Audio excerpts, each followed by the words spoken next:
Mathews, and I'm from montesham.com. And today I want to show you how to make a delicious ham casserole using my all-natural Monte's ham and some bread that you probably have in your refrigerator.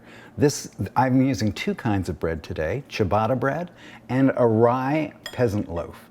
These two breads I've cut into big chunks because what we're going to do here is we're going to make a casserole that you can make overnight. You can put this into your refrigerator, pull it out in the morning, and it actually will have developed more flavor. So the first thing we do is we cut up our bread into pieces. Then I took 6 eggs and I beat them lightly with 1.5 cups of milk. We have 1 tablespoon of Dijon mustard in there, 1 teaspoon of Worcestershire sauce, and about a half teaspoon of salt, kosher salt. Now what we have here is 8 ounces of cheddar cheese, which I've grated on the box grater. And what we're going to do now is you make a layer of your bread in the bottom of your this is a 2-quart baking dish. What I've done here is I've made big chunks of my ham, cooked ham. This is an all-natural ham. It has no nitrates or nitrites, which is why it doesn't have that pink color of supermarket ham.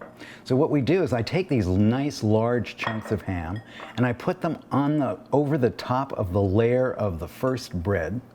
In this case, it's the rye bread, which will give it a little flavor. You can use any peasanty bread, any artisanal bread whatsoever that you choose to use for this.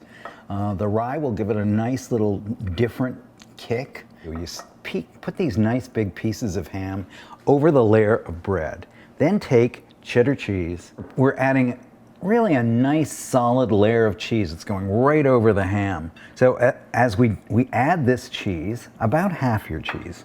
So then we take the rest of our bread, and I like to put the crust side up so that you get a nice brown finish when you've got this dish going.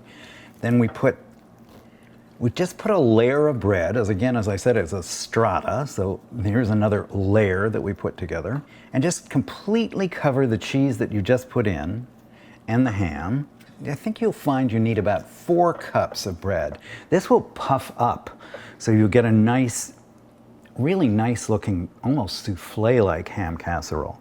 Now I'm taking the egg mixture and I'm pouring it all over the bread, all over the top of this dish. Just every little bit of the 6 eggs and the milk are all going onto the top of this dish. Now what you want to do is to take the rest of the cheese, put this cheese topping on the second layer of bread. Just finish it off, put all the cheese that you have left right on top of this dish, and then you're going to do something really that you probably didn't expect.